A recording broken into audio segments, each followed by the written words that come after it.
Hi, good evening. Welcome. This is Pain to Power, and I am your host, Marya Kazmi, also known as Brown Girl Interrupting. This is the show where we turn our struggles into our strengths and we heal in community with new tools to take away. Please make sure, if you haven't done it yet, that you subscribe and you like this show and that you're joining us in the comments to share your thoughts as well. And so, have you ever wondered why so many students feel invisible in school? What if the problem isn't the students, but it's actually the culture that we've decided to count as learning?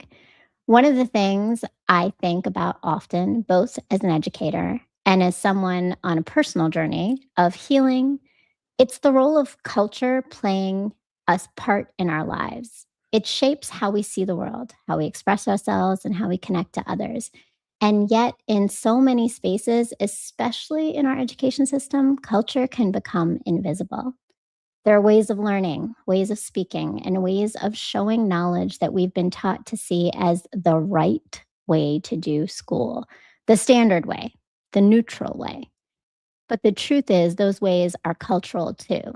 And when only one way of being is recognized, so many other ways of thinking, creating, and expressing knowledge are left outside the room. And for many people, that absence becomes a quiet form of pain. This feeling that who you are, where you come from, or the culture that shaped you doesn't fully belong in spaces that are meant to educate and empower you. So, my own journey from the pain of experiences that disconnected me from myself to the work of healing and coming back home to who I am is what gave birth to this show, Pain to Power. It's about recognizing those moments of absence, challenge, or invisibility and transforming them into something that empowers not only ourselves, but others. And tonight's conversation brings us into a powerful example of how culture can become a pathway back to belonging. Hip hop culture is often misunderstood as just music, but for many people, it has always been much more than that. It is storytelling, it's identity, it is intellectual expression, it is community, it is resistance, it is a way of taking up space in a world that has often tried to silence many voices. Hip hop became a movement that allowed people to see themselves reflected in the world and, in doing so, claim their power. And what happens when that culture enters the classroom? When it becomes a tool not just for entertainment, but for education, connection, and empowerment. Well, tonight we're exploring that with an educator and teacher leader, Kenneth Smith. And what I'm really excited about is when I shared about this episode online, someone wrote something that really captured the essence of this work. The resilient leader said, "What Kenneth built isn't just a course, it's a correction, a signal to students that the institution finally sees what they already knew about themselves." And I think that speaks to something many of us in education are still learning to recognize, that students don't come into our classrooms empty. They come with culture, knowledge, identity, and ways of understanding the world that deserve to be seen and valued. Kenneth is a transformational educator and leader who is using everything from course design and pedagogy to relationship building and community to reshape how students experience learning. Through his work with hip hop studies, teacher leadership, and organizations like Bond, he's also guiding adults and educators themselves to become more culturally responsive and connected to the students they serve. Please welcome the educator leader and national board certified teacher, Kenneth Smith. Welcome, Kenneth. Oh, thank you. Thank you. It's a pleasure to be here. We've been talking about this for a long time, so it's finally feels good to actually have it happen. Thank you. It absolutely does, and I'm really excited because I know that we have we have been. I've been stalking you for a minute. I feel like I I'm wouldn't I wouldn't relentless. call it stalking, but our paths cross so many times in so many ways because we're doing this work. But it's finally nice to connect with you on this platform. It Absolutely. really is. Well, and I'm really glad that you're here because I think that we need this conversation, and I'm grateful that you're sharing it on this platform. So, Mr. Smith Inspires, that's your handle, and that is what you do. And I mean, for real, like I posted this show and immediately this quote came up about you and your work. So when you hear that quote and you think about what I said, what does that make you think about reflection in your own work and just what it means to you to hear someone see your work in that way? I wrote it down about this course being a correction. I've heard many things about the course, mostly positive, um, but I've never heard it as a correction. I had to write that down because that Mhm. was powerful. I never thought about it in that way. In terms of the other information that you relayed, into, with this course being about culture, course being about identity, information, transformation. I've heard all those things. I embody those things, and I hope that my course does as well. But correction was powerful. Mhm. That hit.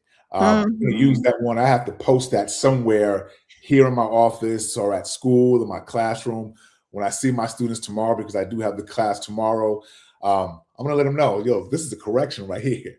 Let me add on a little bit more about what we're doing here in this space. So that just added a little bit. It sort of broadened my lens into how I think about this course, and what hip hop culture has done for me, and what I hope it's doing for my students as well. Well, I love that and the fact that I'm glad that it's like this new layer, but I mean it is a correction, right? That's transformational work Yeah. that changes our lens in placing it in a place where it's healing, right? It is healing. It's the pain devourer. Um so, and you talked about, your own journey. Let's start there, right? Like, can you take us back to the period in your life where you started to realize your connections to hip hop and how it was impacting you?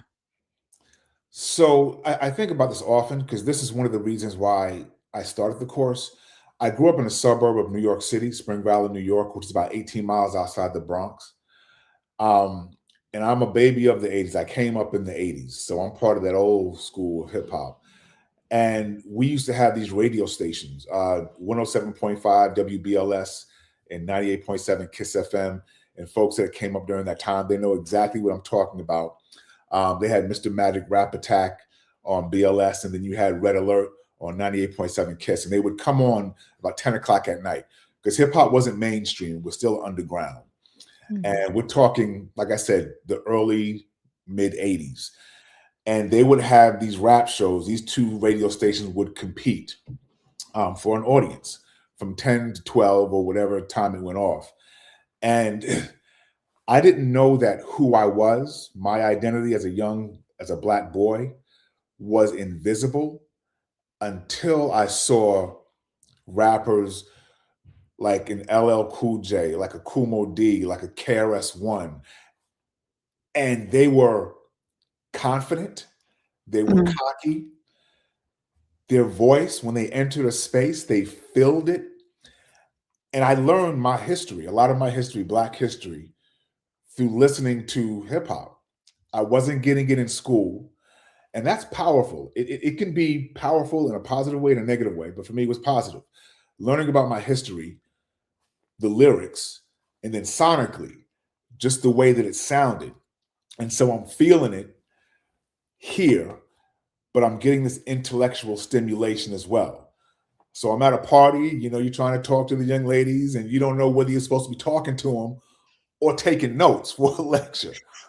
And just having that duplicity sort of intersect was Mhm. powerful for me because I had never seen. And so let me be real here. We always learned about Dr. King, learned about Malcolm X, but these figures just seemed beyond human. They seemed like these towering figures that were like immortal almost. Not to negate anything they did historically, but I couldn't really connect with them the way that I saw these young black men expressing themselves with such confidence and teaching at the same time. And that was powerful for me. And I'm in middle school, elementary and middle school. And I would carry this with me, as I entered spaces, not knowing how it was impacting me. And luckily for me, I will say that the majority of it was positive in that sense. The creativity, the knowledge that was spoken, by these artists.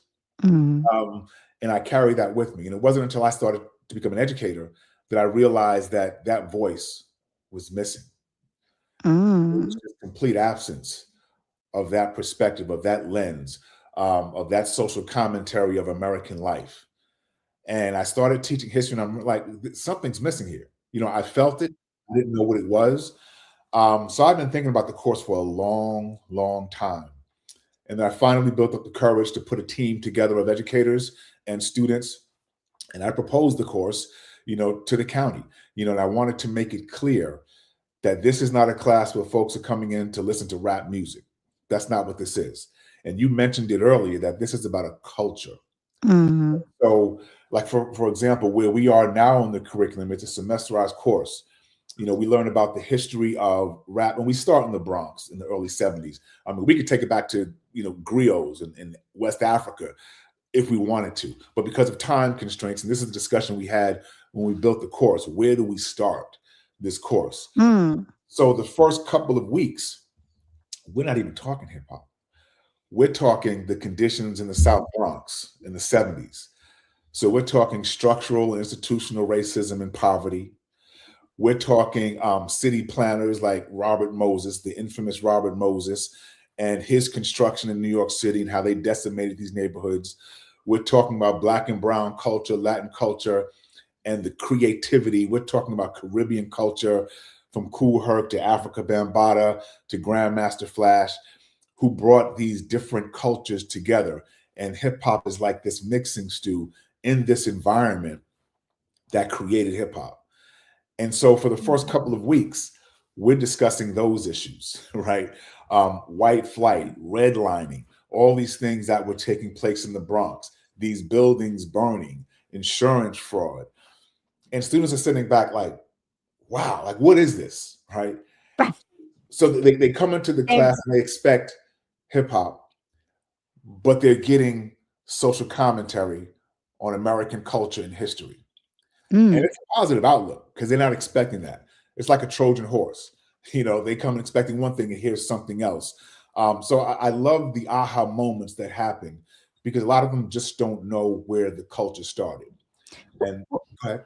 No, I mean, but I'm gonna say, like, but you capture them, right? Like you grab them in that truth. It sounds like that Yes. often, to your point, it's not just you that didn't get history, right? A lot of our kids don't get real history of what's going on in the world before them and now, right? Like, and so you're breaking it down, which is huge and powerful. And you talk so much about the idea of culture. I want to know, how do you break down what culture is in such a dynamic and expansive way to kids?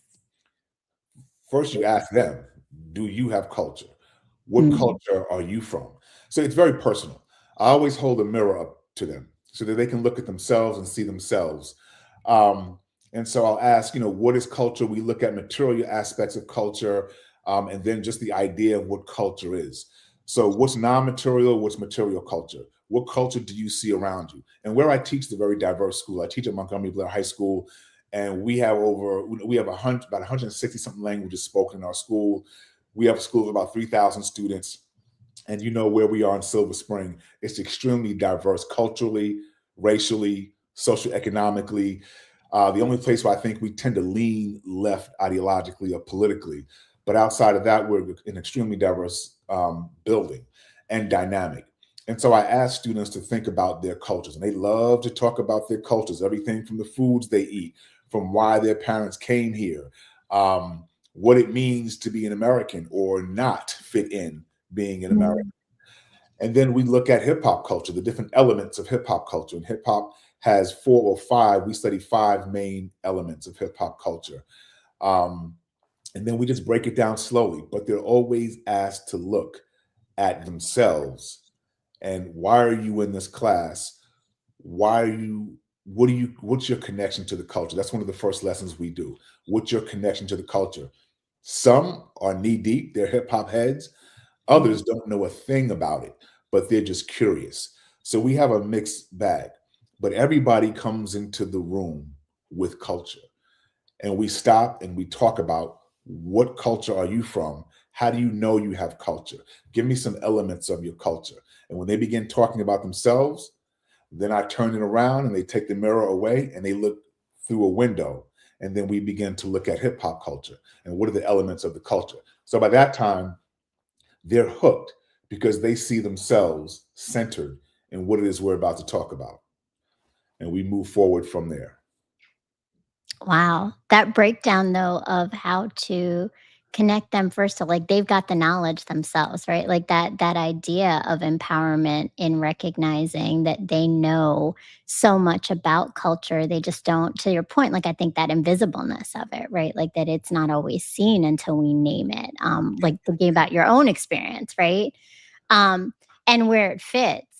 So, you talk about it for yourself, and a lot of it was knowledge building and becoming a thinker, right? Like thinking about understanding and knowing things. When you think about how you see it impacting your students now, where does that understanding of starting to be a critical thinker start to come into your classroom and the way that you're approaching all of this?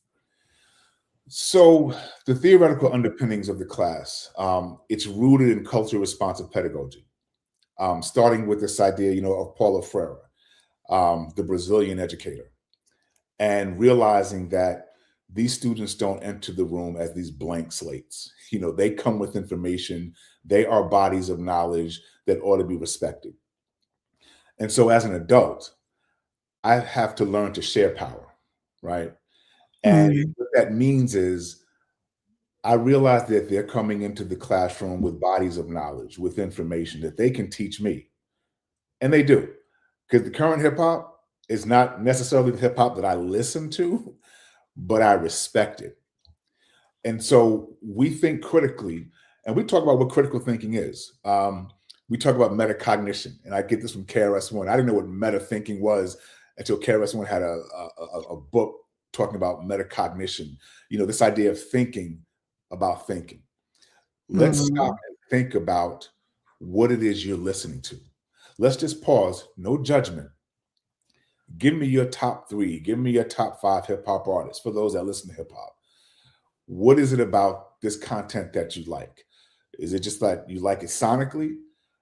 Is it the lyrics? Is it the artist? What's your connection to this music, right? To the culture? And we get into that conversation. But when you take what it is they bring into the classroom, and I call it the bully pulpit sometimes, the teacher, because I can control the flow of the class, that we can stop and pause. Put your phones down. This is not a TikTok message. This is not going to happen in 30 seconds or 15 seconds. I want you to really think about what it is that you're listening to and why you're listening to it.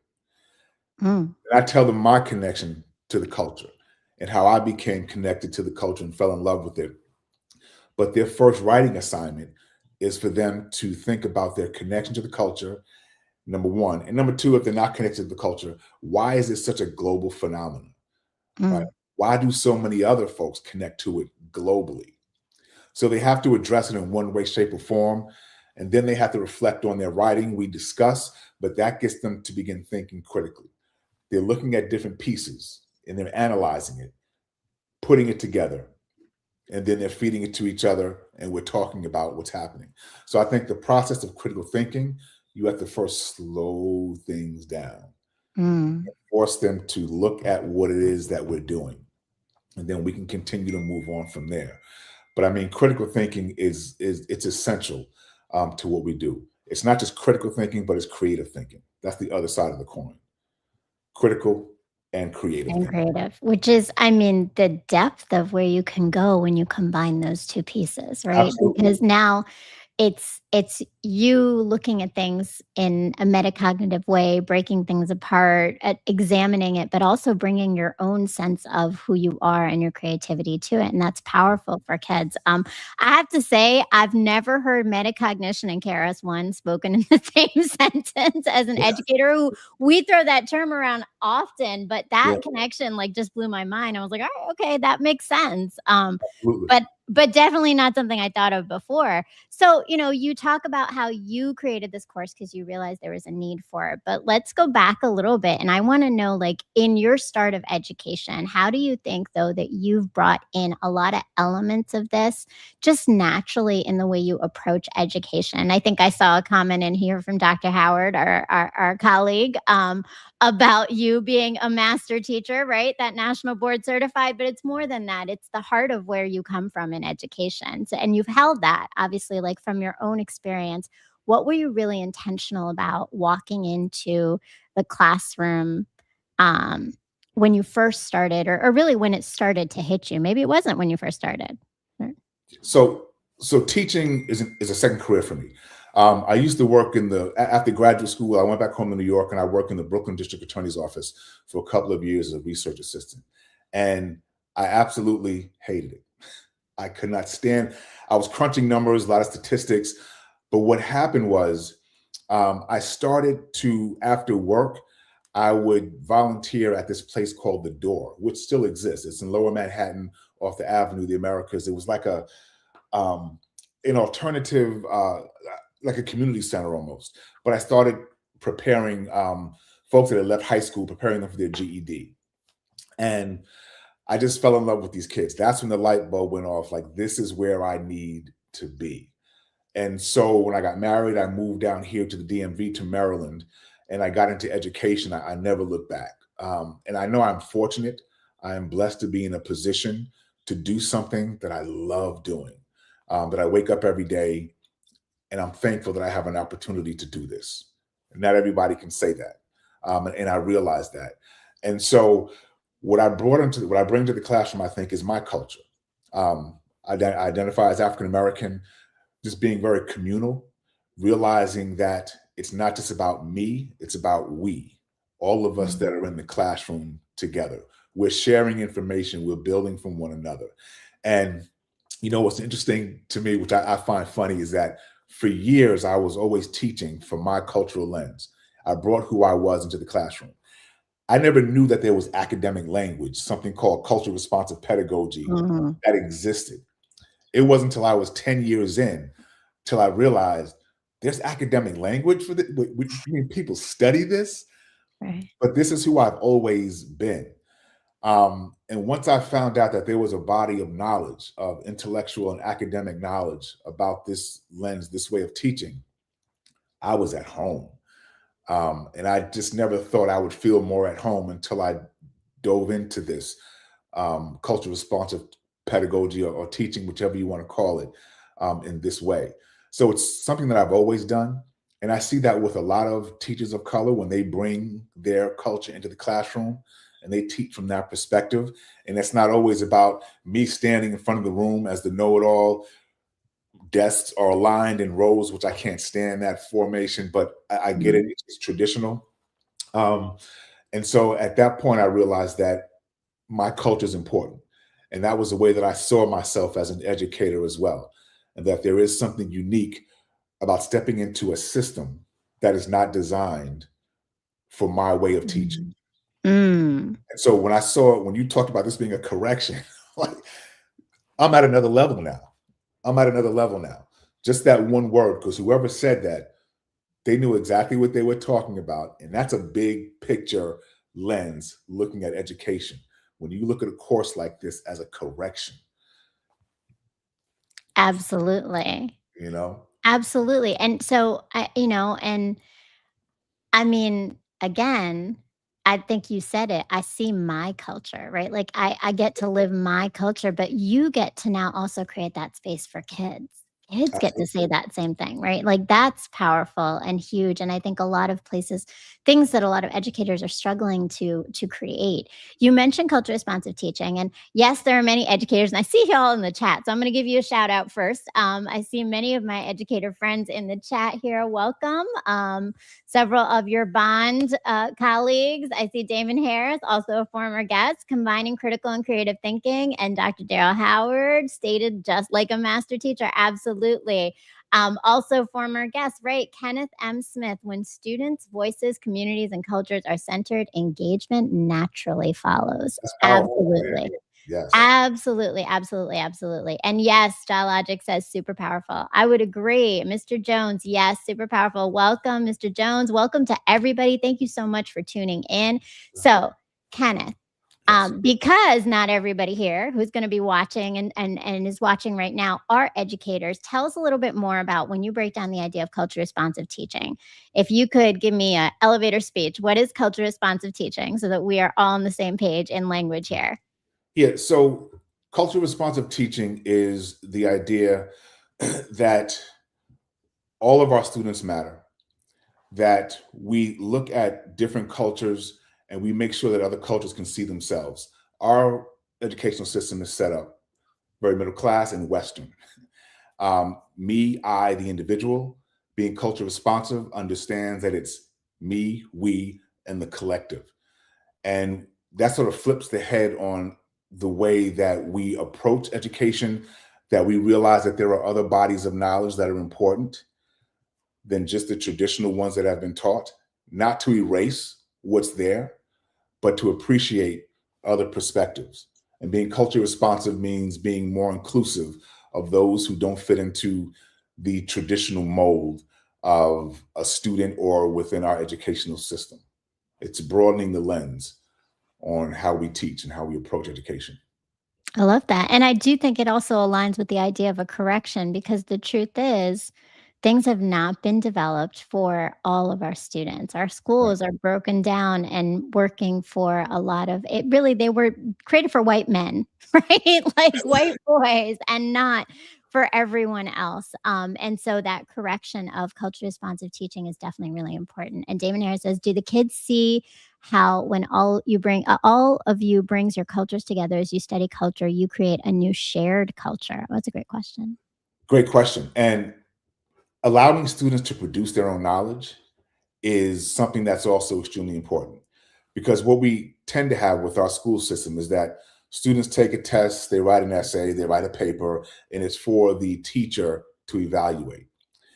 But with hip hop culture in this class, and the way I teach my other courses as well, I want my students to produce their own knowledge and put it out there to the world. Yes, I have to assess. Yes, I have to grade. All right, I'm not fighting that battle. But I do want them, and I encourage them. This is where the creativity comes in. For them to come in realizing that what they bring to the table is important, listen to what it is that we're talking about, the new information that I bring to them, and create something new with that. And then share it with your students. And that's the authentic assessment. And that authentic assessment is powerful.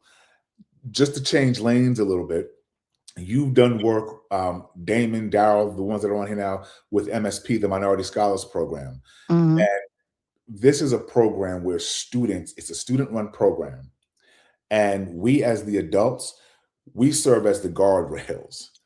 They create their knowledge and put it out there in the world.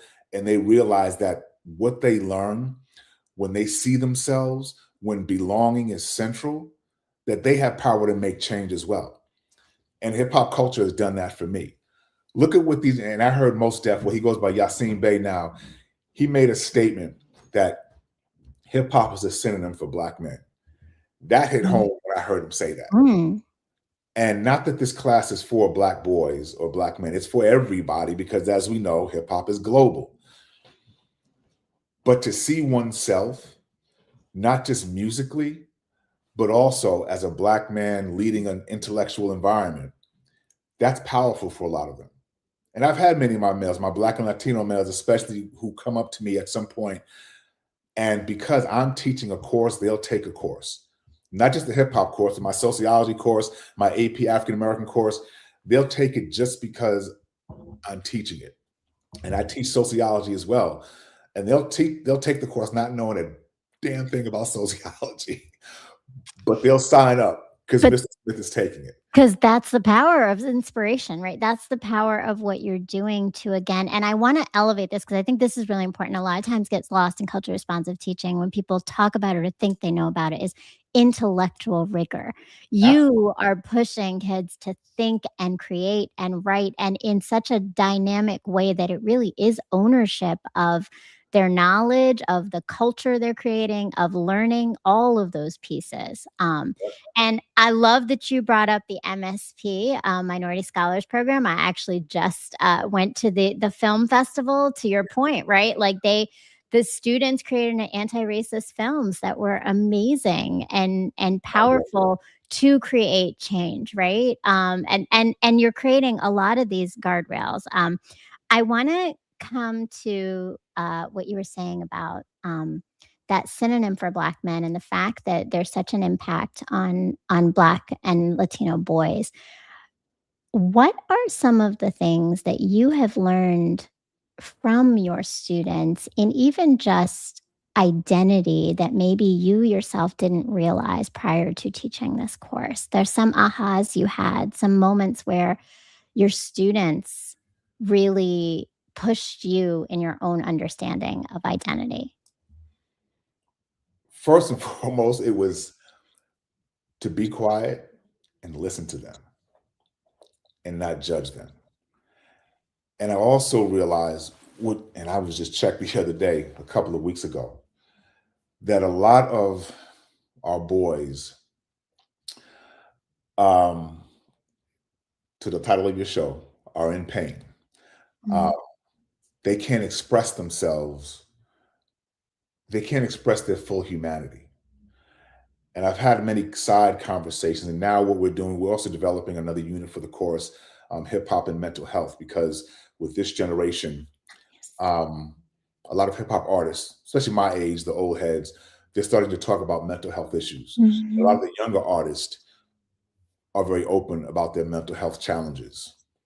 And so I'm learning as an adult to just be quiet and to listen to them without judgment. I think that we as adults sometimes feel like we have to stand on a soapbox and solve the problems and tell students what they need to do instead of just receiving their message and realizing that what they're going through is nothing new, but can we help them put this language, this pain, this frustration in both an academic perspective, but also personal.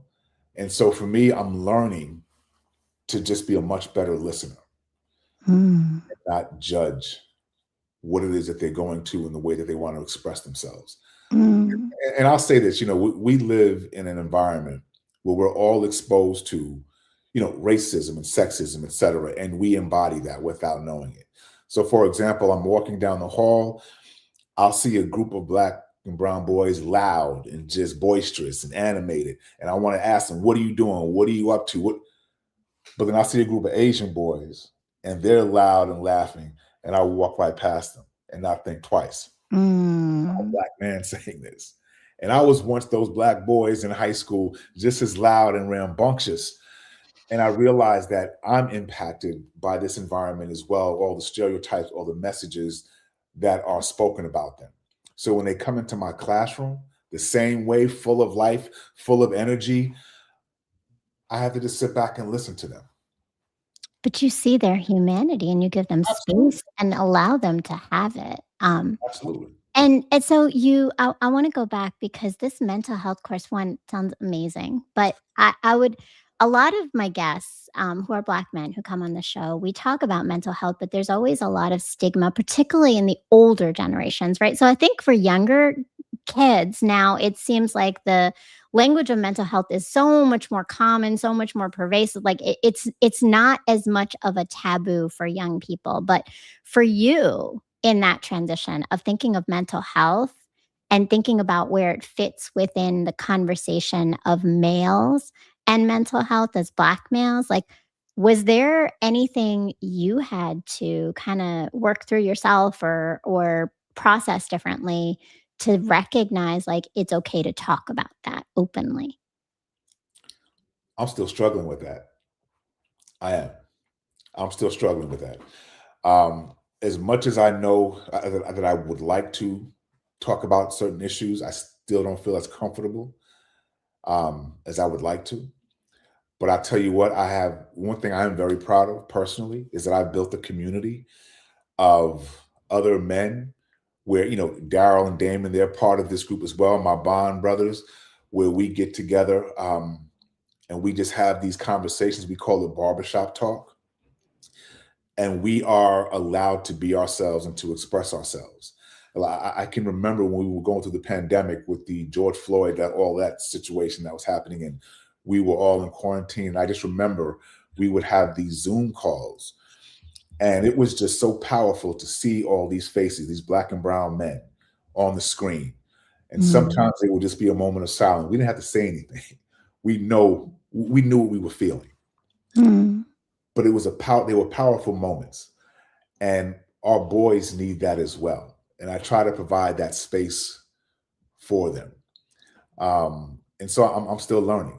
I'm still trying to become more comfortable with expressing myself in ways that traditionally have not been allowed to do. So it's very comforting for me when I see someone like Method Man or Fat Joe, or even Jay-Z, his album 444, talk about going to therapy and what it's done for them.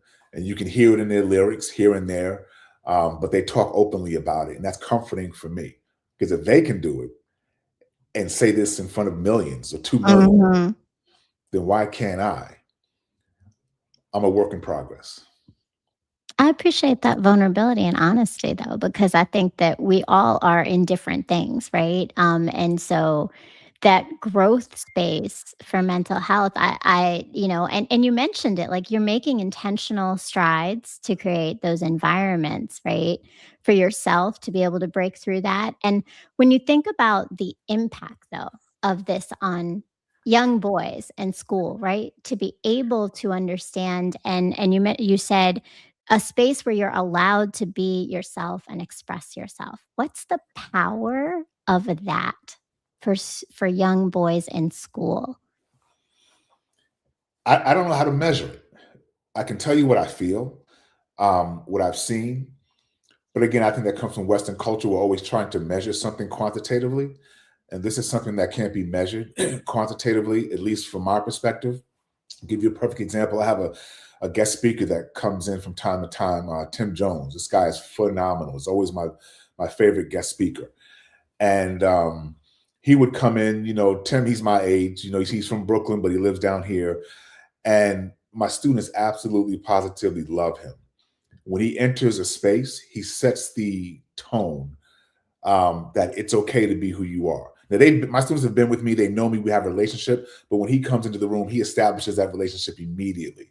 And I had a young man, I'll just use his first name, Brian, graduated a couple of years ago, hip hop artist.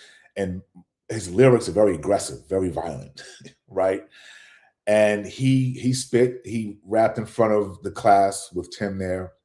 Tim gave him some feedback. And then after class, he wouldn't let go of Tim, just had Tim cornered. And he was talking about how he was on edge, thinking, having ideation, suicidal ideation about certain things in his life, and that his lyrics, it's cathartic for him. I'm using the word cathartic. It was cathartic for him to put things on paper. And I realized that many artists, when they write, it's cathartic for them. And I listen to a lot of the old school lyrics, and I'm realizing that writing process, going in the studio and getting it out there, it's a release for them, right? This was their therapy. And now what I'm trying to do as we build this new unit on mental health and hip hop, I want to introduce the academic, the medical language to help my students process some of what they're going through. We're still in the works. I'm talking to friends of mine that are therapists to help me with the language, because this is not my wheelhouse. And I also have to realize that this is very delicate information, to deal with. So I'm walking on eggshells as we're approaching this new unit. But I think it's important, and I'm learning myself. I'm holding a mirror up to myself as I'm designing this course, this lesson rather, to add to this course. But I'm kind of playing around with it. Well, I can't wait to hear about this course. I think this is one of the places, I mean, for It's going to me, be a unit within the course. It's going to be I another unit. I love that, and I love that. I mean, mental health is is where so important to me. It is what I talk about all the time, right? Yeah, Is this yeah, idea of healing, and yeah, to your point, like I think you said it right. The power of this is catharsis. It is the ability, and sometimes it's lyrics, and sometimes it's just writing, right? Like I know from as a writer myself, that is catharsis in just getting your ideas out, and there truly is a healing process in that, in releasing it from your body, from your mind onto paper. You disconnect yourself from the emotional aspect of it to some extent. So it yeah. takes it away, right? Um, and then you did mention the trust and the safety, right? So it allows for young boys to feel that they can be vulnerable, they can be open, and that could be in emotional feelings of mental health, but it also may be in like risk taking in academics, right? Like there's a lot of layers to that, right? That I'm hearing coming out of this, right? There's an opportunity for so much empowerment as students, and that they can take to other spaces with what they're experiencing in this space with you. And it's funny you should talk about risk taking in academia. And this course is risky. It was risky for me to propose it. I was happy that it was accepted, as a course of study. And I guess because I've been doing it long enough, I feel very comfortable, in my skin, because hip hop can be volatile. It can be in your face. And we do get into some topics where we're on the edge, but it's kept very professional. But we do get into some topics that hip hop delves into. And so 2 weeks ago, maybe 3 weeks ago, this was so dope. We did this. We had a listening party. There's an artist by the name of J. Cole. J. Cole dropped his Mhm. album. And we had a listening party. And the listening party took place during lunch. We had this hour-long lunch with both adults and students. And so we listened to a few tracks and then we discussed them. And it wasn't teacher up here talking down to the students. There was a level playing field. And we went back and forth on things that we liked, things that we didn't like, students to teacher, teacher to student. But it was so powerful to see these students come alive. And 3 of them came up to me afterwards because they had never been in a conversation with adults where they felt like they were on the same level. Mm. And some of my colleagues said that was powerful as well, that we could talk with students in this way and just talk openly, right? But what's important there is that hip hop was able to bridge this gap between generations. Mm. And Mhm. that's something I think hip hop has done. There are divisions as well. You hear old school hip hop heads talk about the new hip hop and how they don't like it and back and forth. But I'm not there for clickbait. I'm there to slow things down, like I mentioned at the top of the hour, and let's have these open conversations. We do this. I do this fun thing with my students where I ask them I'll say, artists that Mr. Smith isn't listening to, but probably should be. And so what they do is they write down their top 3 or 5 and Mhm. rap that they're listening to right now that they know I'm not listening to. Then I put them in groups, and then within their groups, they have to come up with 2 or 3 artists that I should be listening to. Then they have to come up with 3 songs that I should listen to. And they give me their list. They have these great, oh, you should be listening to so-and-so, so-and-so. They give me their final list. I make my playlist, and I listen to what they give me. And it's painful. It's painful to listen to it, but I don't judge. Some of it is really good stuff. What was the Have you been introduced to something that you wouldn't have otherwise listened Oh, to because of absolutely. it? They give me stuff that I would have never listened to, wouldn't know about. And some of it is Mhm. really good, but some of it is painful to listen to. Mhm. But I come back Mm. into the classroom after I've listened to it, and we have something called a 5 mic rating. Five mics comes from this magazine called The Source back in the 90s. Anyway, we rated on a 5 mic scale, Mhm. and I give them my rating, what I thought about the music. Not judging, not looking down, but we have a conversation, and they're great conversations, right? Mhm. They'll come back for lunch, and we'll just continue the conversation. But it gives them a chance and me a chance to get to know them on a deeper level. Mm. So I think hip hop not only bridges cultures, but it bridges generations. If we as adults would not stand on our soapbox and talk down to who they are, what they listen to, just receive it. Because when I was young, when I was growing up, my coaches, my adults couldn't stand hip hop. You listen to that, it was relatively new. You listen Mhm, to that crap, mhm. this is horrible. It's just a fad. It's here today, gone tomorrow. Wrong, clearly. So I wouldn't do it to them. But every generation, right? We have to learn and understand the next generation because it's not the same. We can't expect the same things. We can't expect the same stories or experiences or perspectives. There's learning for us in every point, and you make it. And I think this comes back to Damon's conversation and comment on shared culture, right? That is a really like shared power, shared culture. All of it came together in this moment of you all listening to J. Cole and having the conversation, and then this element of even just the student sharing music with you, Right. right? And I love all of that, but I want to come back to because you mentioned that this course was not like you took a risk in introducing it. Um, Tell me a little bit about that, like those decisions made because when you're writing something that can is for many other people looking at it being like, where does this fit? Why is this important? Right? What are the things you had to get through or the challenges that you were up against in the process of actually making this vision come to life? So the process in getting a course like this approved, is that what you're asking? It's your own process, the whole thing from like what were some of the challenges for you? What did you have to work through? So personally, I had to work through, and it took me years to get over this. Would this be accepted as a legitimate academic course of study? Mm. And as much as I love hip hop culture, as much as it did for me as an intellectual, as an educator, I still questioned, is this a viable course of study? And it wasn't until I heard from students that really pushed me over the ledge to just go ahead and make this thing happen. And what I would do before it was an actual course, I would always throw some hip hop and some of the other courses I taught, US government, US history, whatever. And one day I had something on the board. In one of my previous classes, I was teaching something about hip hop. I left it on the board. Other students came in for the next class. What is that? What are y'all learning about? Why is that on the board?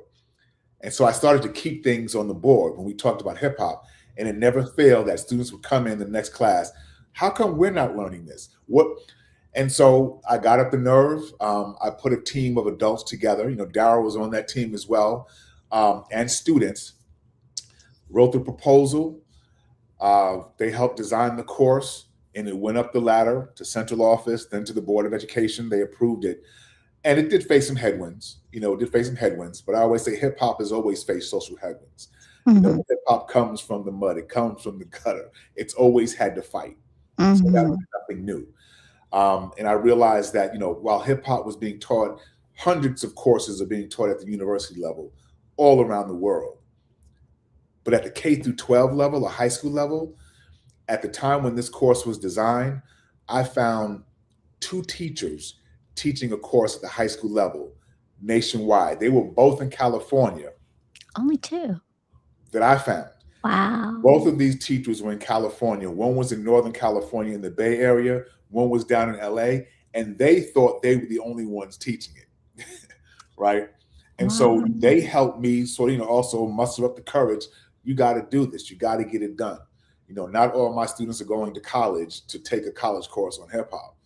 You know, and some are doing it right now. I have students in my class producing music, right? Who are Mhm, rappers, who have stuff up on Spotify, who have videos, who know more about the music production part than I do. And I've mhm. had a student who has albums on Spotify. He taught a class on how he samples. So we shared a lesson. He came to me and we designed a lesson together where he talked about his process in finding samples, how he produces music, and then he, you know, helped me teach a course on it. He took half of it, I took the other half. It was really cool. It was really cool to do that. I love that. I mean, and again, how powerful to have your students come back to bring their own, like Absolutely. they are business people, they are Yeah. entrepreneurs themselves, right? Yeah. And this is just another lens to deepen that, Yeah.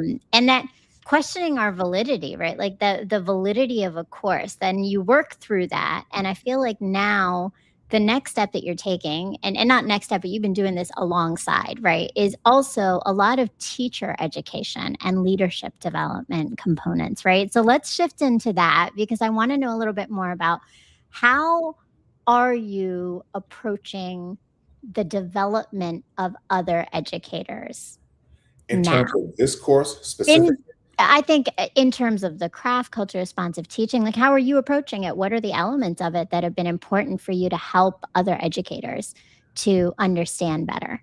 yeah, but I'll tell you, it's funny with this course. It's also taught at BCC High School, Mhm. Northwood High School, and the two teachers that are teaching it there, they are phenomenal as well. Um, but one of the major barriers in this course growing to other schools is finding the right people to teach it.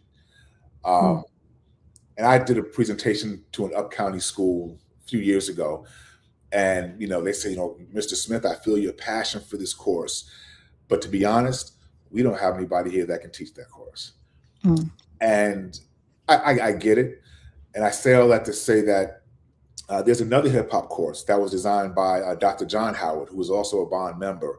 And while mine is history, his is more ELA. His is more English. I mean, history. I mean, hip hop as literature. So his course, he Mm. just ran his first course this year, and we're always planning together. He's at Blair as well, and we're always talking about what kind of teacher training do we need to do to teach this course properly, because it can go left quickly if it's not done correctly. It Right. can go left quickly. We understand that.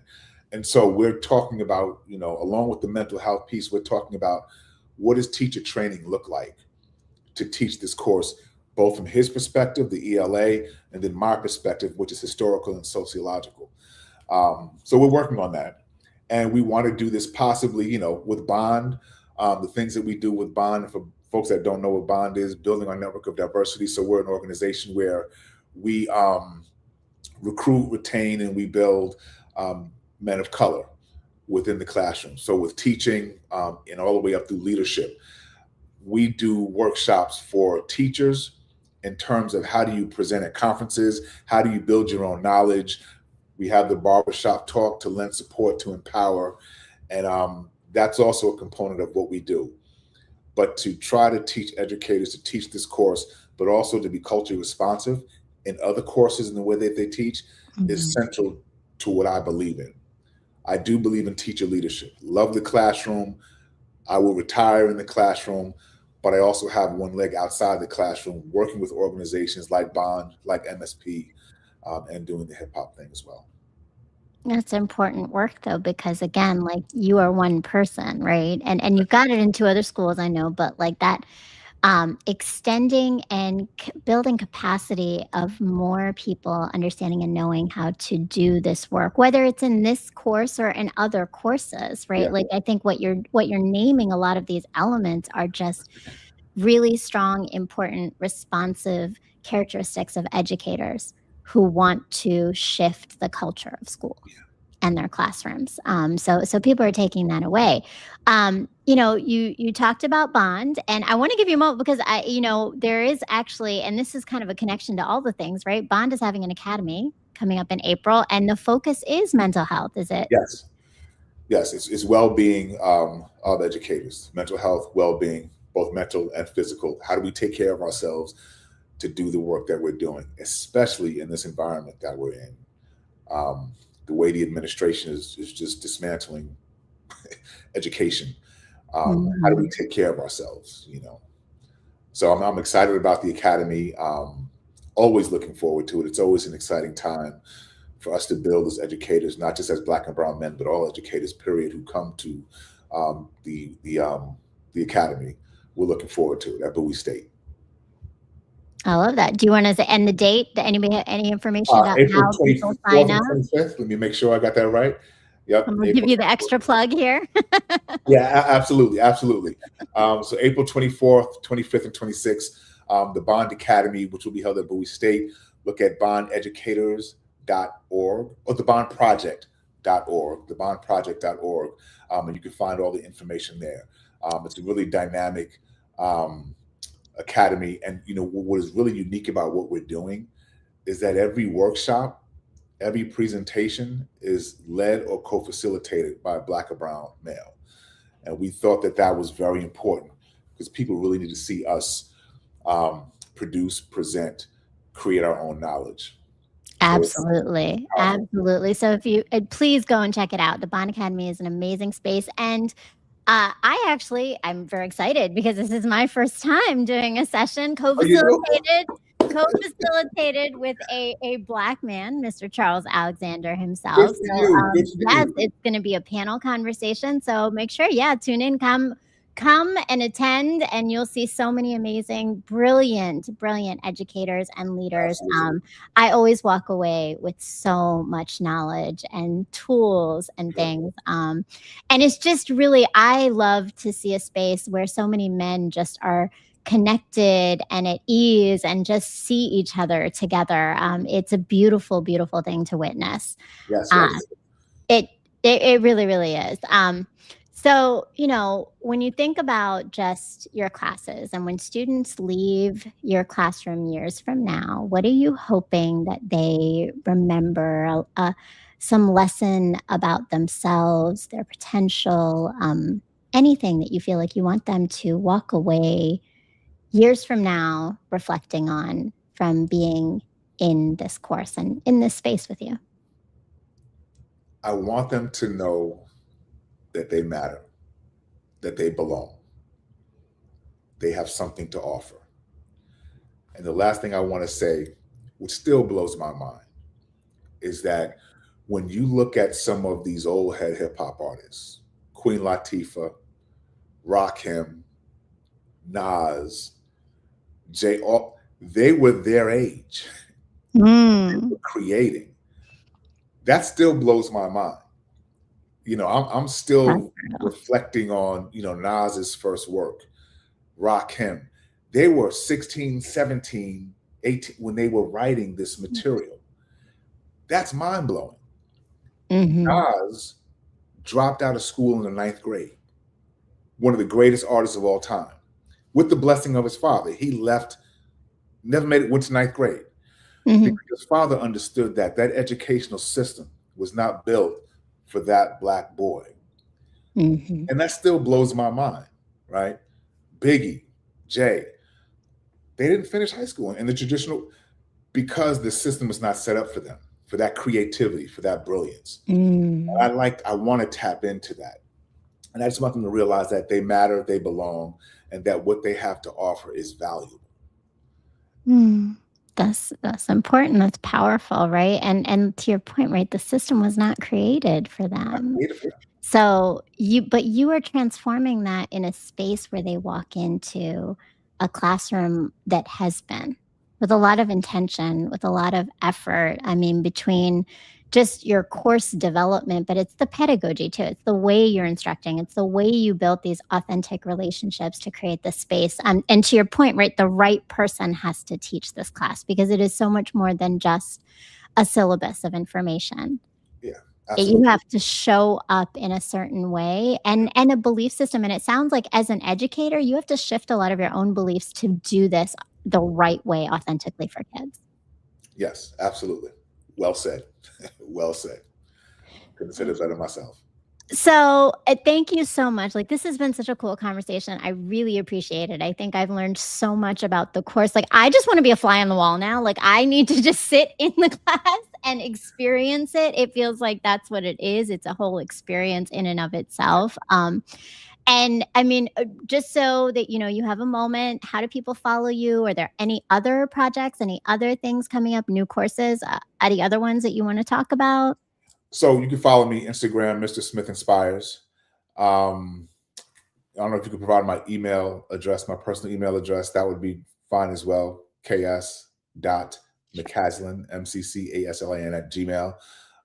Those are ways to get in contact with me. And in terms of plans, we do have some plans to expand the course. Like I said, the mental health portion is coming up, and we have some other things. partnerships we're trying to do with local universities that have hip hop courses and curriculums as well. So we're trying to grow and expand um, in various ways. I love it, and we're here for it. We can't wait to see what the expansion is going to continue to be. Make sure that you all check out all the links below where you'll see the links and connections to everything that Kenneth mentioned, as well as the Bond Academy information.